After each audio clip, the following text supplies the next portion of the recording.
these net clinics are a concept which we strongly believe in, that the learning should be in your lap, literally in your lap, wherever you are, with a smartphone or a laptop or a tablet, you should be able to have the learning. And here we have a great faculty also in different corners. Dr. Anita Borges, you know that is the India's greatest pathologist, who may say so. In Raheja Hospital, Dr. Krishna. Dr. Krishna is in Hyderabad actually, and Dr. Raju Shah is in Lilavati Hospital.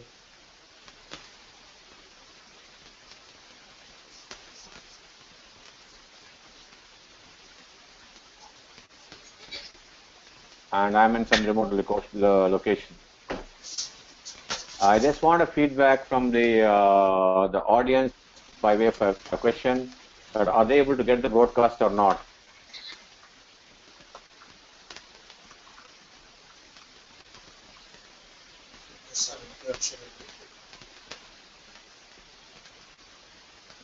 You can send it on your question if you are able to hear all the broadcast or not.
Please.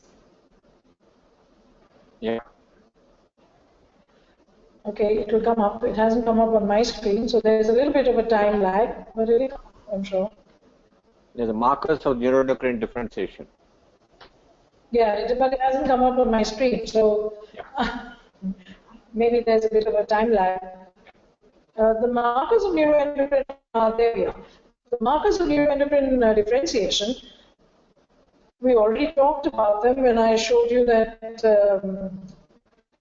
electron microscopic picture. The two major markers, one is chromogranin and the other is synaptophysin. And what we are able to demonstrate these molecules in the cells by immunohistochemistry. Now, immunohistochemistry, as somebody referred to it, is like brown dust. So what we do actually is that we make these molecules which are invisible, we make them visible by using an antigen-antibody reaction. So what we do is layer an antibody against the molecule on the side. It's like a stain that we do, and that antibody is attached to a reporter molecule. And that reporter molecule is a peroxidase. So this, no, I think we need to go back. Yes. So peroxidase, when you put a substrate for peroxidase there, it turns black. So, or brown, dark brown, and you can see it. So wherever the brown stuff is, you know that the antibody for a particular molecule has reacted with its antigen, and that's how you are able to identify molecules which are otherwise you are unable to see in the tissues. Now, the top right-hand side picture you can see over there is chromogranin A, and you can see it in the tumor cells. And you can note that there are unstained areas of this tumor. You see the glands of, this happens to be gastric mucosa, and the glands of the gastric mucosa are absolutely unstained. So this is a good stain because you can see positive tumor, which has got the brown stain, and you can see the negative gastric glands, which should not be stained, are not stained. So that's chromogranin. And in the lower picture, you can see that was synaptophysin. Okay. Let's go now to the next picture, which has come up on my screen, and that is how do we grade. So we make a diagnosis by doing chromogranin and synaptophysin, and we say this is a neuroendocrine tumor. But like I said in the beginning, we must know what is its grade. And we do this like in two ways. Either we count mitoses, or we look for its proliferation index. And this proliferation index is once again done by immunohistochemistry. Mitoses we can count on an H&E section because I showed you a mitosis there. So you have to diligently look for the number of mitoses under high power lens, and so we count mitoses for 10 high power fields, and diligently we count all the cells and we count the number of mitoses. But this can be very painstaking. So there is a way of making cells that are proliferating more easily visible, and this we do by using an antibody against an antigen which is present in proliferating cells, not necessarily mitotic cells. So there is a difference between mitoses and proliferation, because as I'm sure all of you know, proliferation starts in what we call the S phase, where DNA is being turned over.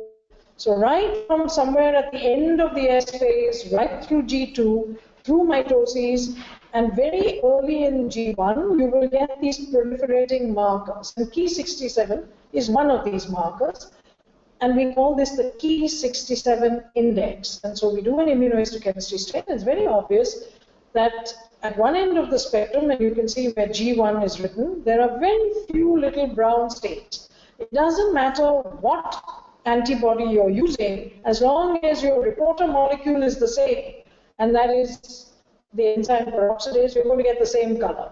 So whether you're doing Ki67 or you're doing synaptophysin or you're doing chromogranin, you don't look for different colors, you just look for that brown stain. So here you'll see that there is Ki67, very low. You see very few brown dots, and that's G1.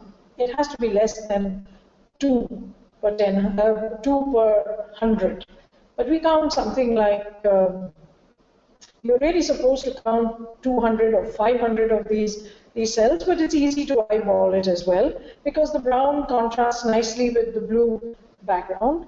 Then you have G2, which is the second one, where you have anything from 2 to 20% of cells, or 3 to 20% of cells, and then you see how many brown nuclei there are in the highest grade of this tumor. So that is G3. So we say we have a neuroendocrine tumor, G1, G2, or G3. Now, G1 and G2 are known as NETs, neuroendocrine tumor.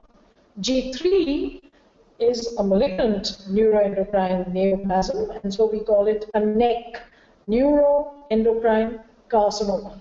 So I'll just reiterate that.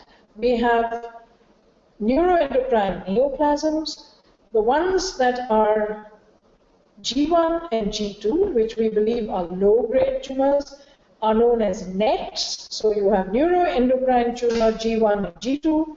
When you have a high-grade tumor, you call it a neuroendocrine carcinoma. Okay? Right. So, and I just put this up here because if there are some pathologists in the audience who are attending this webinar, you have to be very careful as to which brown dots you are counting. Now here is a tumor, and you can see all this pink stuff that you see in the middle of the slide is the neuroendocrine tumor. To the left of the slide, you can see a gastric gland. Now this gastric gland is, well, it is not healthy because this tumor has impinged on the gastric gland. It's perfectly benign, but it is regenerating. It is trying to repair itself, and when any tumor is regenerating, you will find a lot of proliferative activity. So you will see in that little red square that I have got in the inset, there are lots of brown dots, but those brown dots are not in the tumor. The brown dots are actually in the regenerating epithelium of the gastric glands. So where you count and what you count is extremely important with respect to any kind of Ki-67 index. In fact, I suppose if there are pathologists in the audience, they know this better than anybody else. Okay, I think I'm done with my little thing right now, Jagannath. You want to move to the next slide? Thanks a lot, Anita. I think this is a good brief on the pathological grading. I think one thing to realize is that grade is very important as far as management is concerned, and we come to grade every single time because that's a real key for how the tumor really behaves. Now, as the format of this it goes that we'll have a clinical case to present to you, and then we'll try and build up the discussion on this clinical case. And today we are starting off with a gastric carcinoid. We have this 46-year-old male who presented with loss of weight, more than 9 kilos in a couple of months. He is an alcoholic of nearly 25 years, and he's hypertensive and diabetes.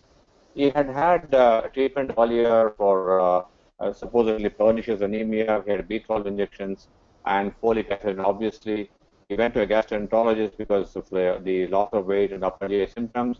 And the gastroenterologist kind of put an endoscope, and this is what he found. He found, as you can rightly see there, multiple polyps, some large and some small, and he had this picture in front of him.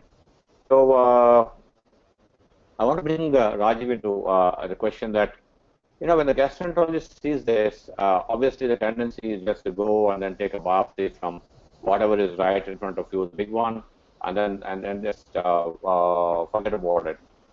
Why does it need to do a biopsy from the normal-looking mucosa of the stomach?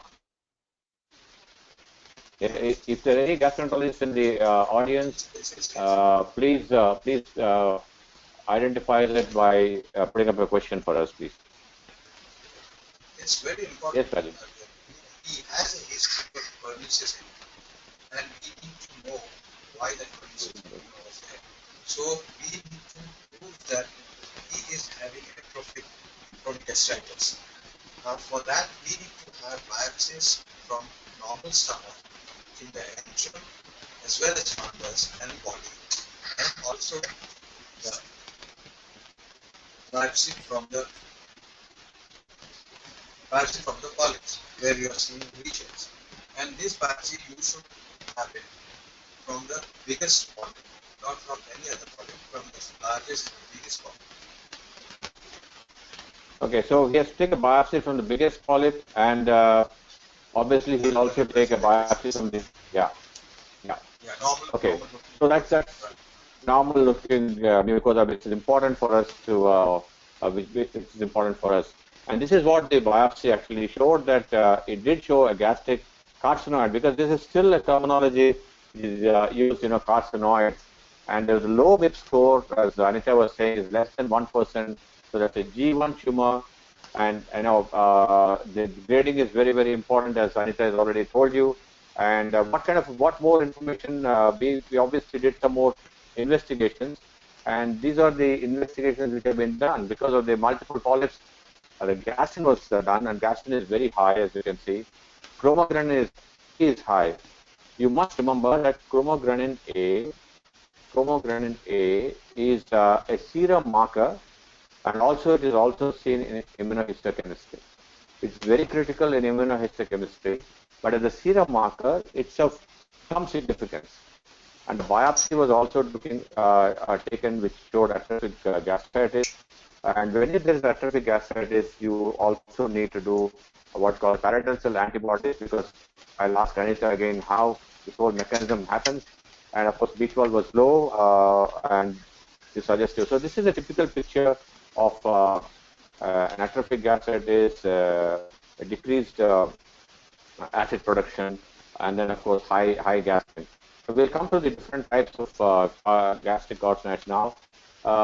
If there anyone in the audience, I think this time, if you know about it, we want to know how much you know about the gastric carcinoid. We'd like to run one poll, and that poll is on the what's this type of gastric NAT which you think of. Fundamentally, as you know, there are three types, and we want you to check which type is this gastric carcinoid. You can just only the attendees just go there and click the button which you feel is right button. That one.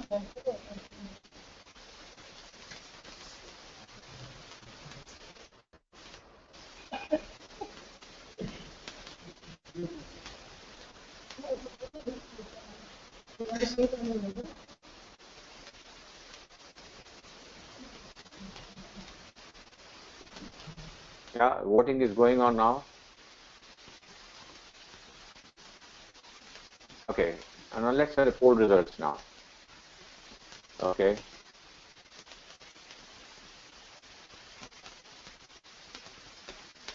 You need to be fast, guys. You know, you should go there and just press the button, press whatever you feel is the right thing to do.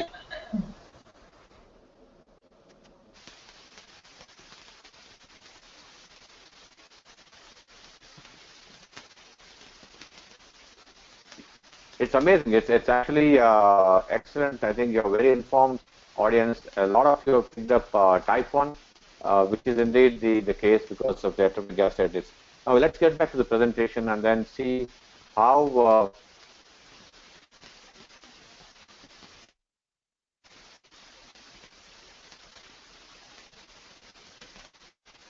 now how does this happen, Anita? In fact, how does this whole thing about the how does the gastric carcinoid happen on a field of atrophic gastritis? What's the mechanism? I'll try and get you the slide right now.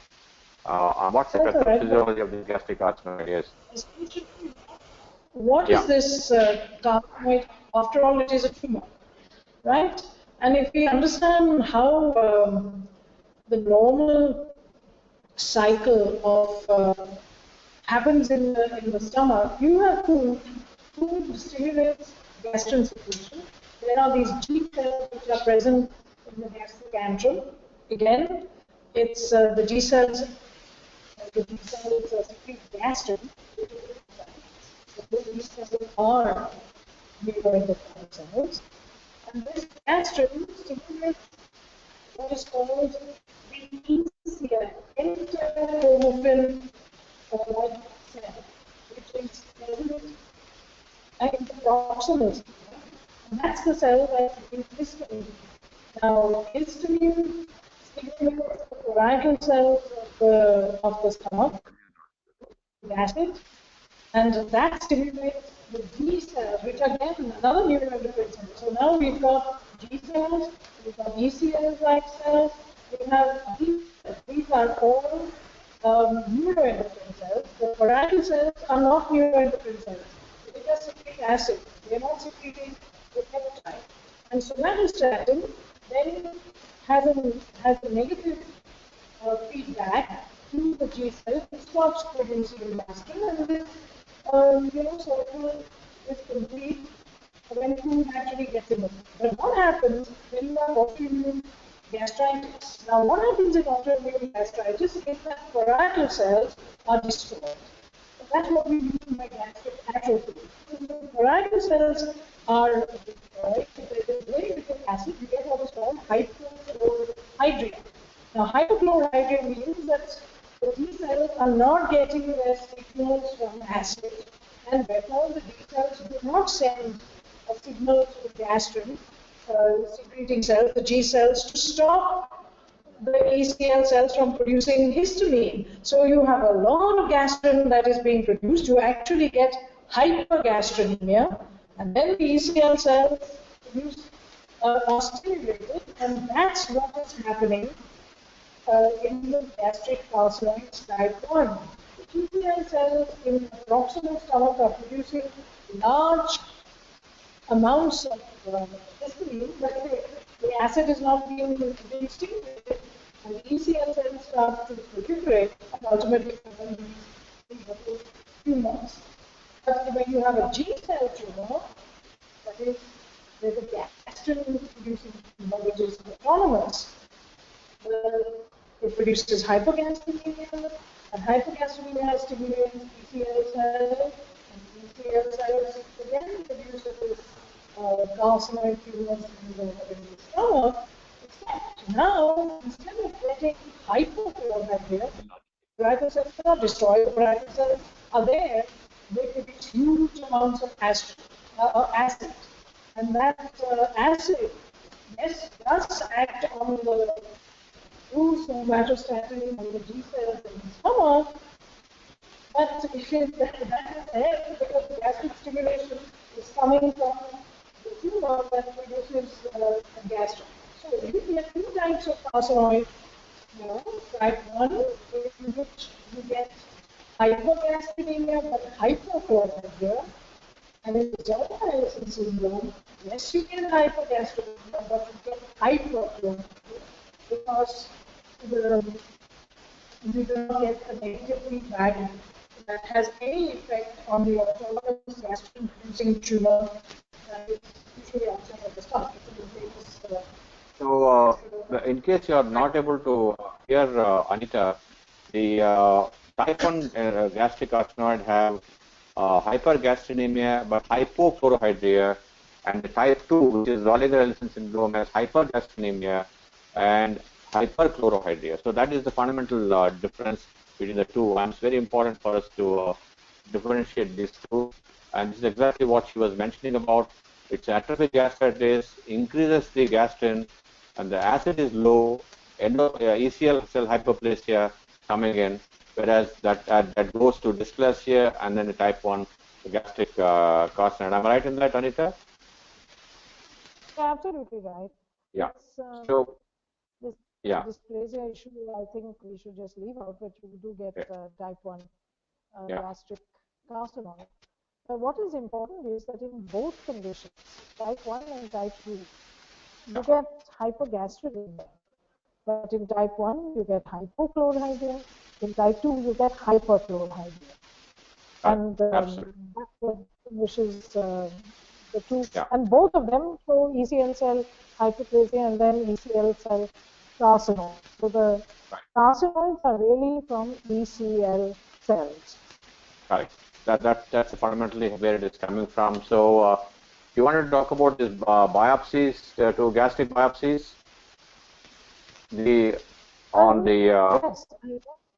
Well, what happens is because you get ECL cell hyperplasia, and I just want to show you, there are two gastric biopsies here.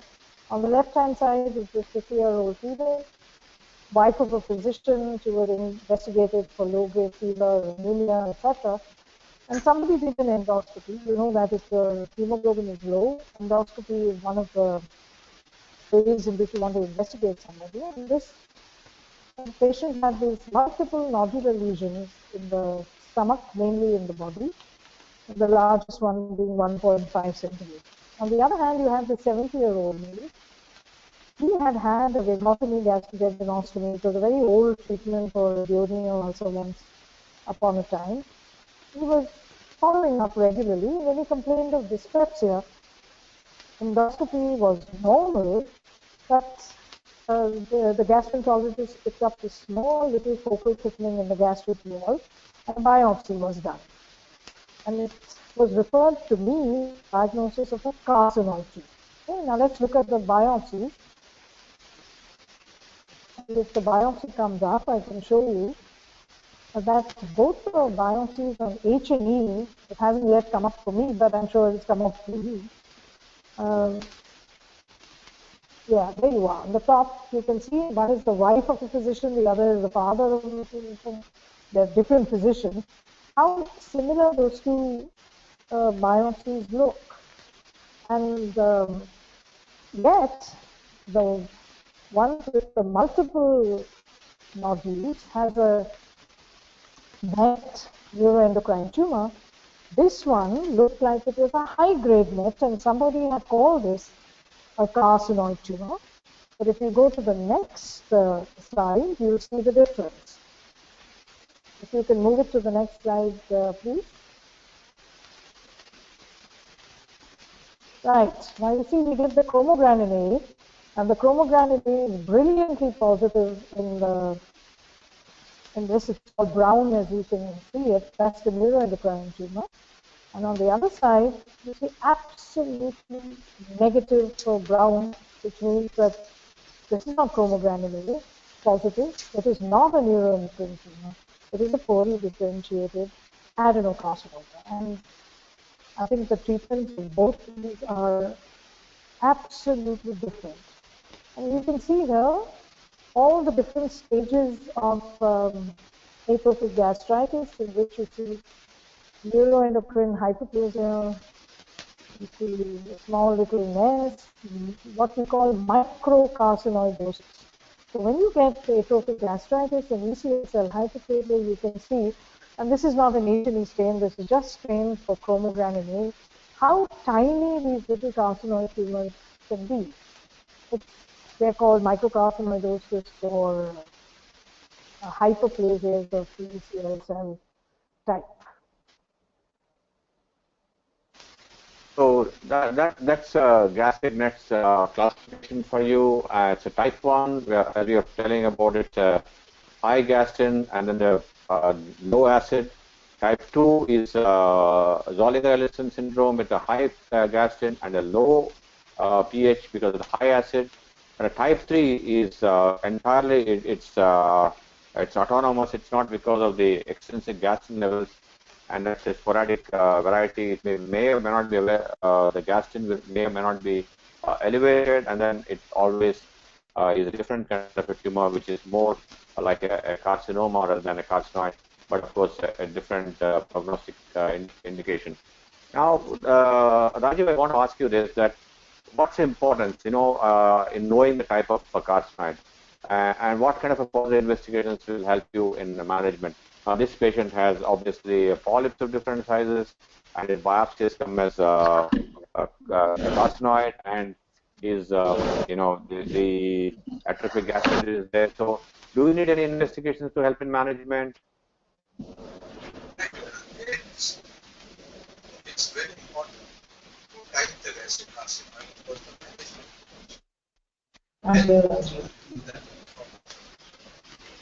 it is.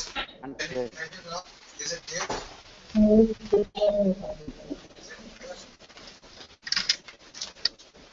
Hello, can you hear me now? Hello. Yeah. Okay. It is important to type the gastric carcinoid because the management of the three is in different carcinoids. And to help us to do this, there are investigations which we need to do. The basic investigations in a biochemistry, as we have already discussed, is chromogranin A level. And occasionally, very rarely, 5-HIAA, when you have in a gastric carcinoid also a syndrome.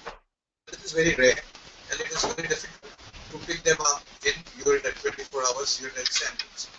The important investigation as far as the therapy is concerned is EUS, endoscopic ultrasonography, because that is definitely going to tell us about the carcinoids. Yes, the CT can also be done to stage to see whether there is any mets in the liver or nodes.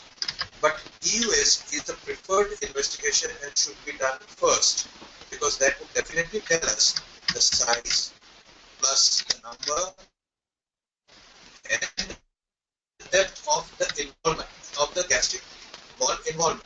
And the management of this depends. If the wall and the muscularis layer is involved, then it becomes an open surgical case. But if the size is less than 2 centimeter, and if they are only at the mucosal level, submucosal level, endoscopic resection can be done, and that is the choice of treatment. So this is why EUS becomes very important. Okay. Now, US is important for the depth of the tumor. Please remember that they are not mucosal; they are in the submucosa, and that's the reason why you need to do the US. And as see, normally you associate carcinoid syndrome, flushing. That's extremely rare in gastric carcinoid. So don't go by this 5-HA levels in this tumors. It's not going to be a great help for us. Krishna, when you talk about the neuroendocrine tumors, you also talk about the imaging and the surface receptors of the neuroendocrine cells. So how do we go about what exactly is this surface receptors or XR receptors, and how does this nuclear imaging come into the picture? Yes. With regard to the neuroendocrine tumors, though the CST, CT, and the MR play a major role, there was a major change in the paradigm of the imaging of the neuroendocrine tumors when Professor Krenning from the Erasmus University first time demonstrated a synthetic analog of the somatostatin receptors in the form of the octreotide. The neuroendocrine tumors have a special characteristics of overexpressing 5 types of somatostatin receptors, and these receptor synthetic analogs are now used for radio labeling and can be used for staging of the neuroendocrine tumor after the initial diagnosis. The 5 types of the somatostatin receptors can be targeted by the nuclear imaging using the radioisotopes, but predominantly we use type 2 and type 5 isotopes being used for imaging purpose in a conventional clinical practice. All the NETs express the somatostatin receptors, but the degree of them keeps on varying. And if you look at this slide, gastrinoma, small cell lung cancer, paragangliomas, glucagenomas have the highest expression and are extremely amenable on the somatostatin receptor scintigraphy.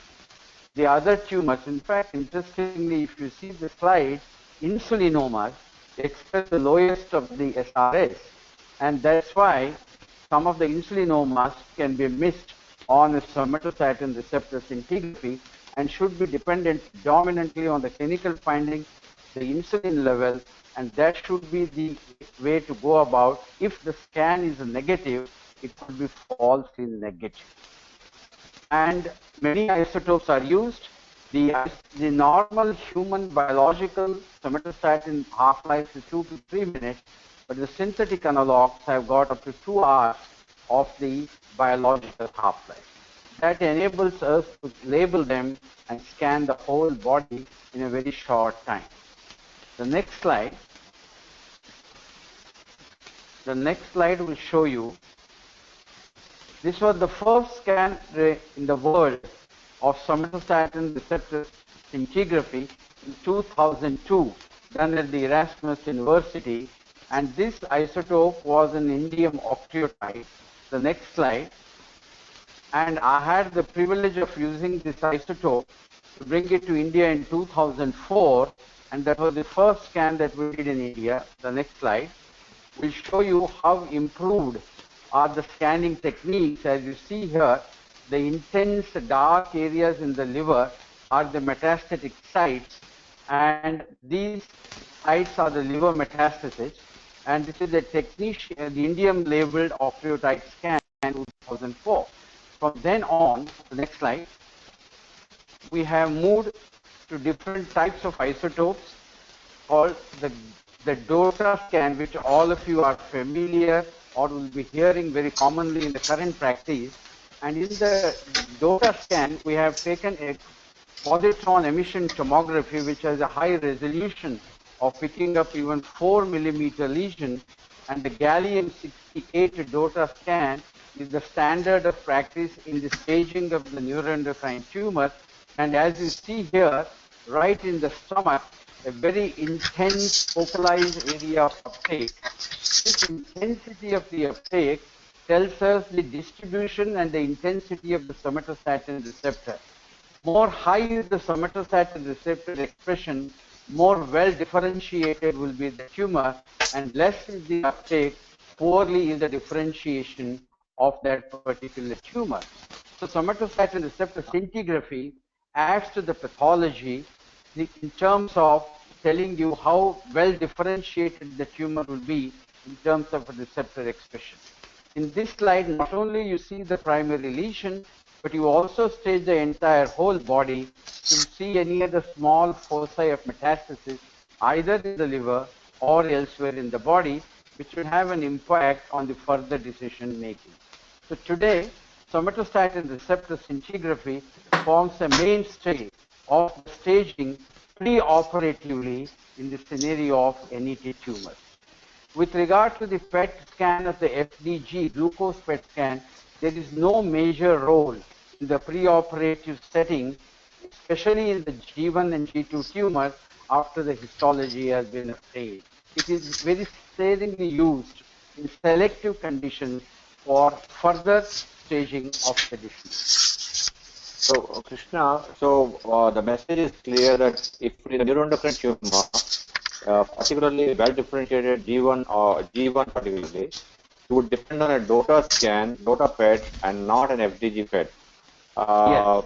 I'm not getting into the difference between the SRS scan, the Octavia scan, and the DOTA PET scan. But what I want to ask you about, coming back to the case in this point now, see, you see the liver in this liver? You have these small nodules here and here. Now, Right. are they, when we did an MRI, I'll just show you an MRI scan for this gentleman. MRI scan did not show anything. And I wonder if Manoj Deshmukh is there somewhere, so he can tell us actually that he's there. See, how does an MRI and Manoj, MRI is a kind of for liver is an excellent investigation, and when we have an MRI which is normal, do we just take it that yes, there is no way this patient would have a liver metastasis rather than this one? So that the DOTA says it is the NET is the positive, and the MRI says it is negative. So you would feel that MRI is far better than the as far as structural imaging is concerned.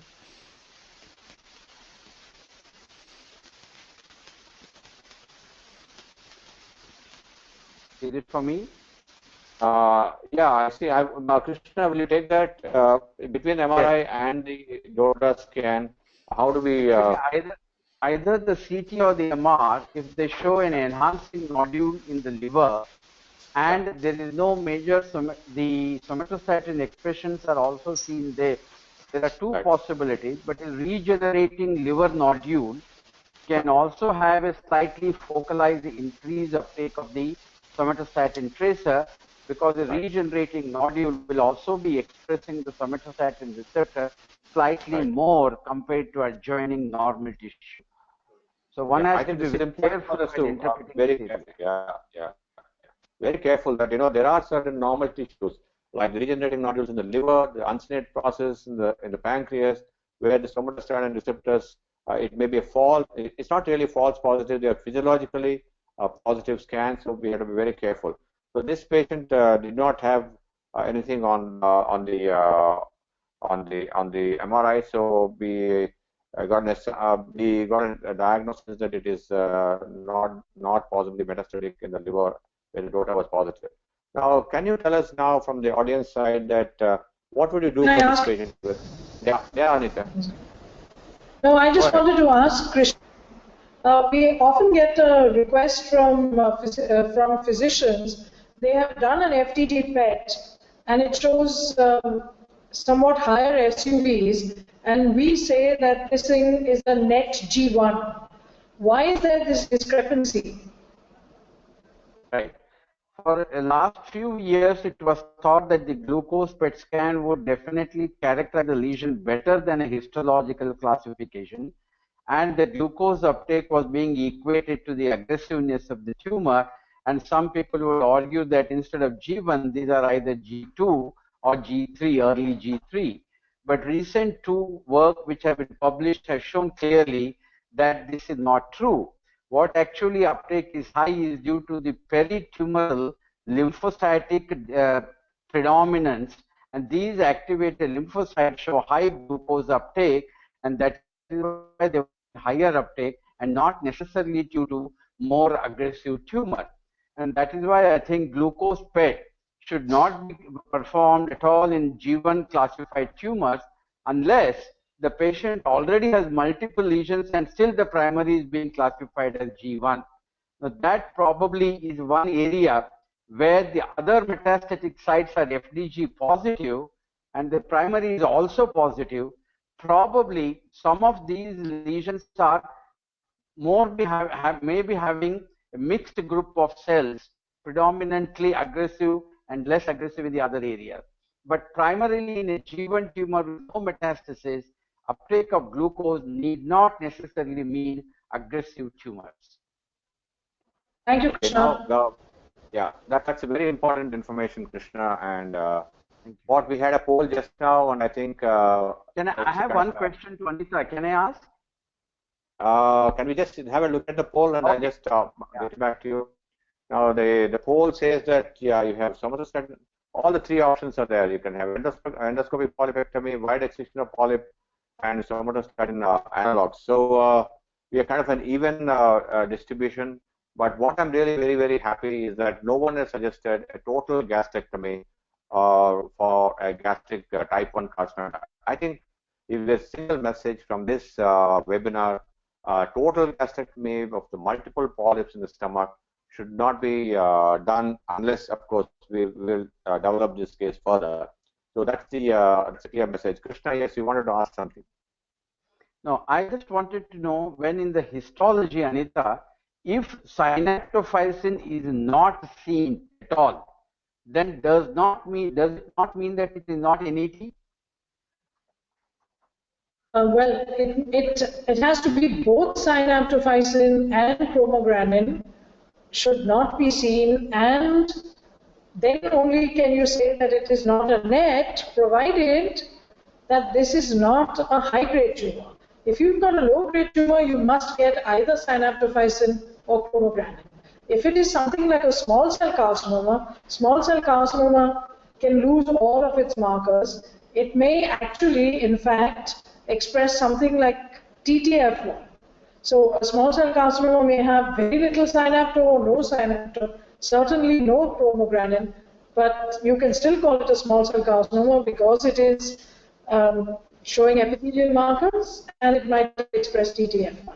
So that's the exception, but otherwise synaptophysin is absolutely required. But let me put it the other way about. Just because synaptophysin is expressed, it doesn't mean that a tumor is a neuroendocrine carcinoma. Because when carcinomas, proper carcinomas, become dedifferentiated or are high grade, like a prostate cancer. Patient has had a prostate cancer, now it has progressed. It starts to express synaptophysin in what we call, quote unquote, neuroendocrine differentiation. So, synaptophysin alone doesn't say that something is a neuroendocrine carcinoma, but you should have synaptophysin if you want to call something a neuroendocrine tumor. Did that answer your question, Krishna? Second question is, absence of chromogranin A expression, does it confer aggressiveness to the tumor? Not always, no. Not always. But by and large, yes, if you have chromogranin A, it tends to be a better differentiated tumor. Okay. If the audience have any questions, please feel free to punch in, because this many of the things which have been discussed might need some clarification. So please feel free to ask some questions if you are up to it. Gauda Gupta says that grade 1 NEN stomach post-surgery and follow-up has fluctuating high CGA levels, asymptomatic. What would be the causes of a high CGA level apart from the PPI? You said, I think it's a perfect question. So now this are coming. I'll just do this for patient endoscopic polypectomy as you've suggested. Grade is grade 1 MIP score on a follow-up protocol. Now that's a question you're asking, that is CGA useful, Rajiv? And if there are fluctuating levels of high CGA, I know that yes, antacids and PPI usage will produce erroneous elevation. Apart from this, what could be, is it really useful, and or it fluctuates due to other reasons No, also? it does fluctuate due to other causes like renal failure and inflammatory bowel disease.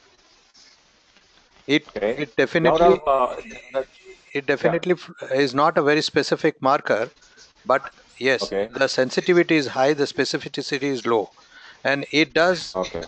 give you false positive in chronic renal failure as well as other inflammatory bowel disease. Okay, Gaurav, this is, I think, partly answers your question. Yes, maybe your patient is not really having any renal failure or inflammatory bowel disease, but CGA we have seen is a fluctuating level. You cannot really equate it as a tumor marker. At best, it's a reflection, but it's not really a true reflection of the disease. So you have to really, it's not of a great value, but it is just about useful because you do not have any other actual markers for the neuroendocrine tumor. So these patients who already Is there have any hypochlorhydria should not have antacids. That's one important thing. They should not, guys. They should not have antacids because with that you are actually driving the gas up for the, and this cycle will continue. Yes, someone will say something. no, is there any reason why in renal failure chromogranin A gets affected? What is the rationale? Yes, Rajiv. What's the rationale? Why is the CGA high in renal failure? It's any other is any causative or clearance or any other thing which you know of? No, not really. Clearance. But Yeah, is it Okay, only a finding? it's a it's finding. fine. Yes. Yeah. Now, after a year, when things were all quiet, when we did it, a repeat endoscopy, and this is something which is very important that these patients should be on follow-up. The upper GI scopy, the size of the polyps has increased to 2.5 centimeters earlier. If you remember, it was 2 centimeters, and we did a US once more. It is a large funding polyp, and we did a US once more, and that US shows that this polyp has gone through and through. It is almost subserosal in location. So when we asked endoscopy colleague of ours, Deep, whether he would be wanting to do what's called a submucosal resection, he said, no, this, if you attempt that, there will be perforation of the stomach. Yes, there are some people who put clips, but that's not very safe. So that is that's the finding as far as the current findings are concerned. So at this point, obviously, we were wanting to do a follow-up investigations. Now, Rajiv, what Krishna, when you say that we are going to do a follow-up a DOTA PET scan, you think we're justified in this? Just doing another scan? During the follow-up? Yeah. No. I No. think as of today, during the surveillance or follow-up, routine DOTA PET scan is not a recommendation. Great. No, So, I what, I Rajiv, why would did you do a PET scan? yeah I would just have a one point here. Now that the tumor, the polyp has increased in size significantly, and that we have to plan some sort of management for this. So to stage the disease, we might need an imaging technique which is going to give us some information regarding to the extent of the spread of this disease. And I think that could be a reason why one would order a DOTA PET in this patient. Am I right? But suppose an MRI is done. MRI is done, and that shows that there is nothing in the liver. Would that be No, sufficient? can I come in here? Yeah, yeah. Yeah, sure. Sorry, I got a little confusion. This scan is a follow-up scan of the same patient, Yes, Yeah, yes. all of only one patient. Mhm. of the one patient. So if this is a follow-up scan of the same patient, and on the endoscopy you got these findings, yes, I agree with Rajiv, there has to be a staging PET scan. Because Fine. this is almost like a recurrent setting. Correct. Right. Absolutely right. So at this point, if you're planning an intervention, yes, you would need a scan. Uh, now with this What I would information like to know now, here is, Jagannath, yeah, yeah, if other polyps which were seen in mm, the stomach, they yeah, also showed a DOTA uptake, yeah. what would have been the impact on the surgical decision? Good, good. Now let's see what the audience will say at this point when the polyp is increasing in size. How would we manage this situation? So, Prasad, can we run the poll, please? Do we still wait and then allow him to hold on for some more time, or do we do anything to make sure that we have?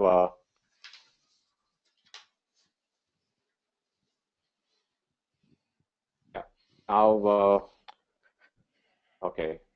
So we moved from here. So we had to, yeah, you're right, Krishna. If one large polyp which is picking up the DOTA, it's a different thing.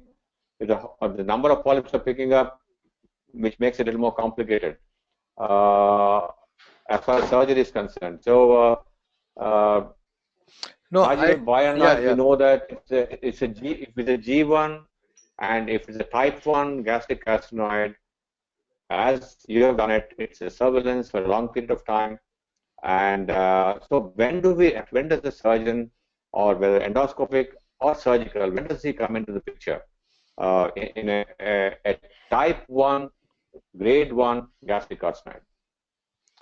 See, going back to the Dr. Krishna's question regarding DOTA, if the other polyps would have picked it up. Krishna, what is important in G1 is what you take into consideration when you are deciding the therapy is the size of the largest polyp. Number one. Number two, if they are cluster more than 6 polyps on an endoscopy, then again that goes into favor of a surgical resection. So this is going to be an important aspect. Now, coming back to the original question of grade 1 tumors, normally if they are less than 2 centimeters,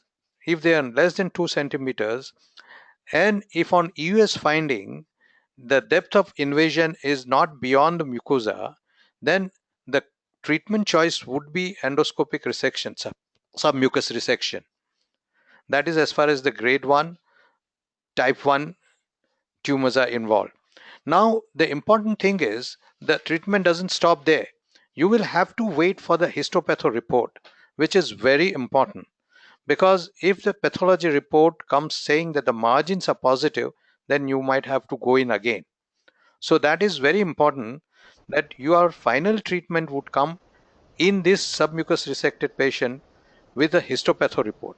What would be the further line of treatment? If you have totally cleared, then fine, you put them back onto surveillance.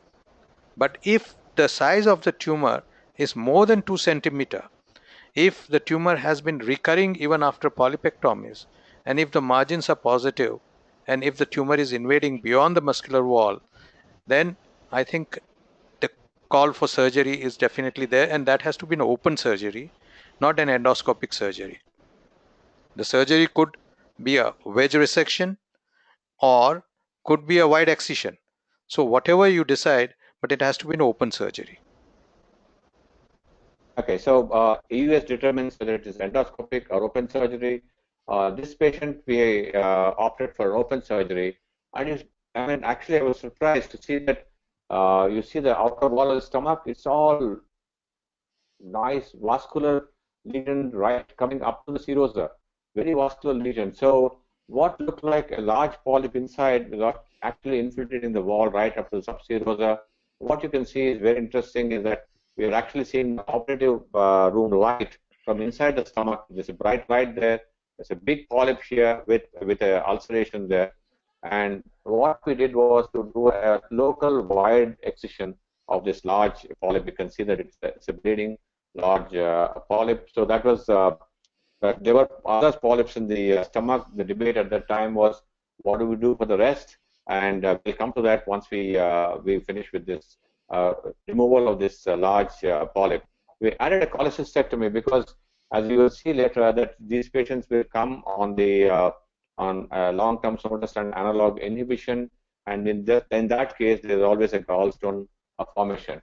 So if we can run through this very important flowchart, which are the on the gastric carcinoid, if the gastric lesions histochemistry with chromogranin is positive, we'll have type 1. Let us only talk about type 1 right now. And type 1 with atrophic gastritis, elevated gastrin, less than 1 centimeter, as in our case, is only endoscopic surveillance.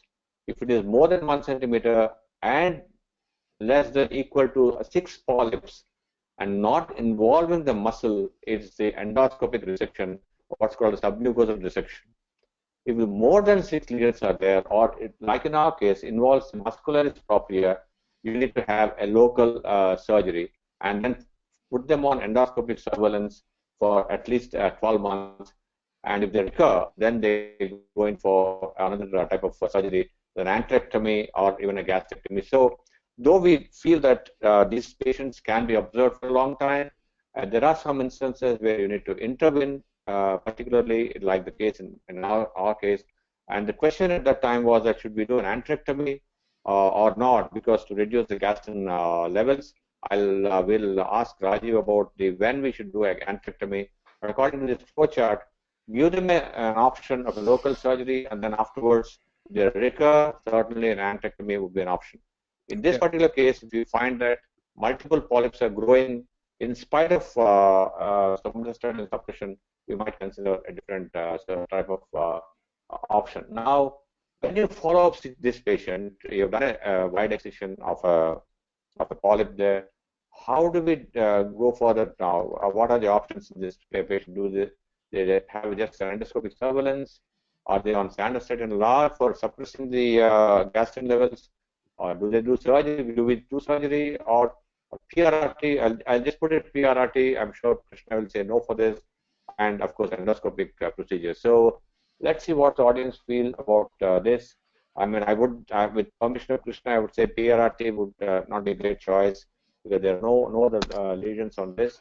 So let's wait for the audience to come back. Krishna, can you meanwhile tell us, will this patient be considered at all for PRRT? Emphatically, no. Great. Absolutely, absolutely. We will have many cases in the future with other nets in which PRRT becomes an important modality, but certainly not for this case. So the major choices are to observe and or have the sandostatin LAR to have the suppression. We'll come to how the sandostatin LAR would help this patient the moment the poll is over. Let's see what the audience feel about this at this point. Jagannath, for the benefit of the pathologist of any, what is PRRT? Right. Yeah, Krishna, what's PRRT? PRRT is radio-labeled receptor therapy, which is done by using the isotope-tagged somatostatin synthetic analog octreotide or DOTA compounds. So because this is a receptor-tagged radio-labeled therapy, it is called as PRRT. Yeah. So that's fundamentally, yeah. It's used predominantly in a metastatic setting, not in a localized disease. Metastatic disease, which is non-resectable. So here we see the poll that a lot of people have opted for sandostatin LAR as a way of following up this patient. Rajiv, I mean, how does this work? How does this LAR really work? Yeah, this in the sense that it's not a functioning tumor. So how does it work? Yeah. There are basically two ways here. One, the sandostatin would decrease the gastrin level, the production of gastrin, and thus it would interrupt the hyperplasia, dysplasia, and neoplasia axis. And second is that indirectly it would have an anti-proliferative effect. You know that there are two ways of this sandostatin, and they have now started using this aggressively in gastric carcinoids, even type 1, for the follow-up purpose, or even for the downstaging the tumor and bringing down them, to regress the size and regress the numbers. So this is how the sandostatin LAR is being used. The only problem is sandostatin LAR might become a very costly proposition, and secondly, there is a definite recurrence. As soon as you stop sandostatin LAR, the carcinoids would recur. So it becomes difficult to continue sandostatin LAR for a long time. So somewhere one might have to interfere by way of enterectomy to take away the load of G cells and that is how to control the tumors, carcinoids. See, now this particular patient, Rajiv, we are in a bit of a fix. He has a tumor in the fundus of the stomach, which is the one which is large. But in the follow-up, if he doesn't respond to sandostatin LAR, you would then say that do an antrectomy. And would this patient ever be suitable or should need a total gastrectomy? Though we say that it's not indicated. How do you approach this problem? See, when we come to that point, we will again have to stage him. We will have to repeat Okay. and find out the extent of disease, because it would also depend on the grade. Because if now the histopatho, since we have removed the tumor now, if the histopatho says the grade is G2 or plus, then we might have to Fine. really consider about total gastrectomy in this case, rather than Okay. just Now let's antrectomy. say it comes back as a G1 and you just want to reduce the gastrin. Now, are we justified in doing just an antrectomy for a patient of type 1 G1 polyps in the gastric carcinoid? We So, No, I would definitely want to give him the benefit of somatostatin okay, analogs. First, a medical line of okay. treatment. Somatostatin analogs, Yes. right? And if And if we can do an antrectomy. right, right. Okay, fine. Can I ask So, Anita a question? yes, go A ahead. G1 tumor, well excised, recurs so fast. From a histological point of view, how do you look at it?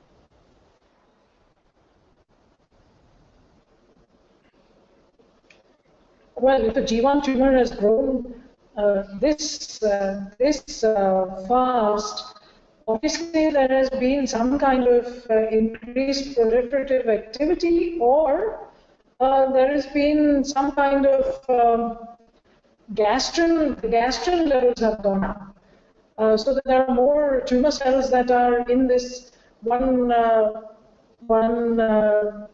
area. So I think that you'd have to know whether the gastrin levels had suddenly jumped very high in this tumor, and there were more tumor nodules, or this was just a single tumor that was growing. In which case, maybe the K67 of this tumor is now on the higher side. It just depends. Yeah, so we need to But very carefully So we see. would expect Yeah, yeah. Repeat histology was again G1, almost showing No, the same hip. Am I right? no, the polypectomy which we have done about 2 days ago, the wide excision of the stomach, that is still awaited. So it might turn out to be that is not G1. It may be much of the MIB has gone up. So that is still a possibility that we are, the grade is changing. So we'll wait for the histology because that's going to be an important determinant of the treatment. And Jagannath, there was an interesting thing. Yeah. 6% of the people in the poll have said for Yeah. PRRT. Can we Right. have their opinion and learn a bit? I don't think we can actually know who are the 6%, but we can definitely ask people to send their questions as to why, if someone has answered PRRT, can you just tell us through your question panel why you wanted a PRRT? So we can know that your kind of a thought process at this point. So let's you can simply send the questions to us. So this is a very interesting situation that you want to suppress the gastrin. You don't have too many mechanisms except sandostatin LAR to suppress. So I asked Varishka to work on some of the newer concepts in the treatment on how we can and some things are important. Varishka, can you tell us about this a couple of new things which are happening in the gastric carcinoids? And I know that they're still not in the clinic, but we have some information on the gastrin receptor antagonist. Basically, we want to block the receptors to reduce the hypergastrinemia. Also, surprisingly, there is a vaccine which is actually targeting the gastrin subunit G17. So, Varishka? Yes, sir. Yes, sir. Yeah. So we're just checking, we're just researching this article. It was a 2016 article, and they said about the gastrin receptor inhibition. They have tried similar receptor inhibitions for Alzheimer's disease. So this is still in the process. That is gastrin receptor inhibition, vaccine, either inhibiting the receptors of gastrin also. So we're still researching. Okay. So we have some drugs which are actually blocking the gas receptors, and there are also vaccine development. But right now, I think we need to watch how these things are going to come in the clinic. So I do realize that. Do we have any questions? Can I throw one very out of the box question? Sure.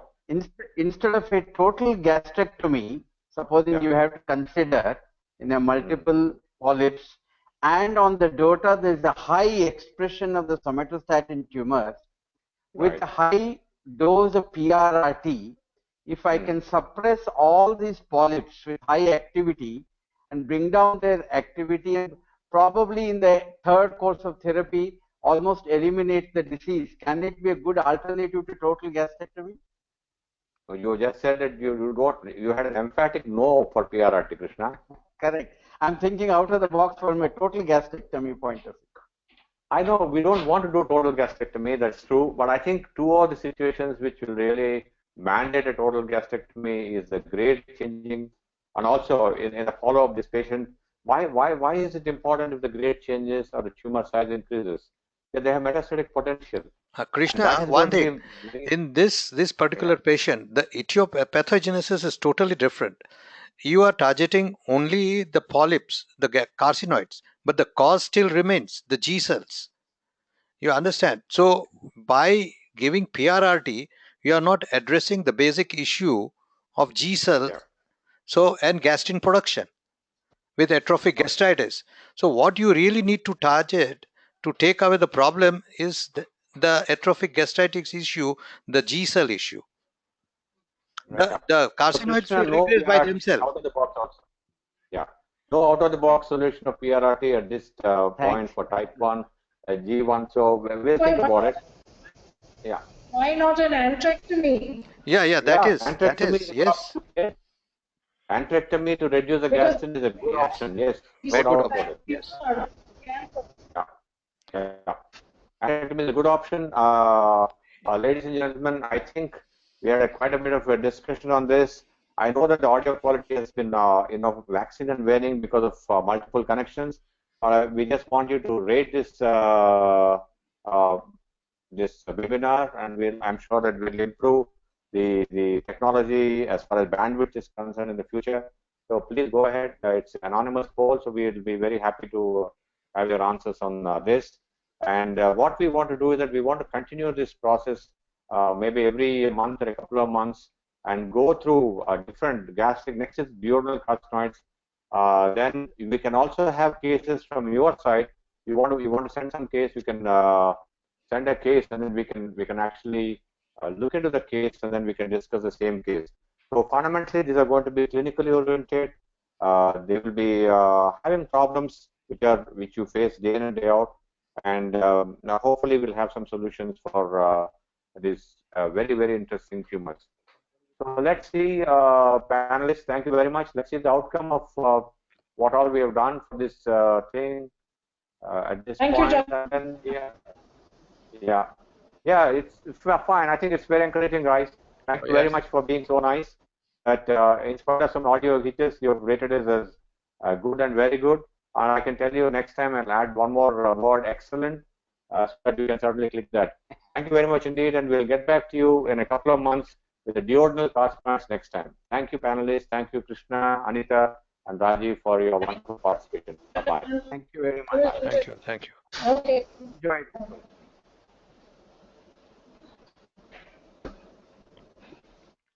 Thanks, Aditya. You're going to take this off? Thanks, Rajiv. Okay.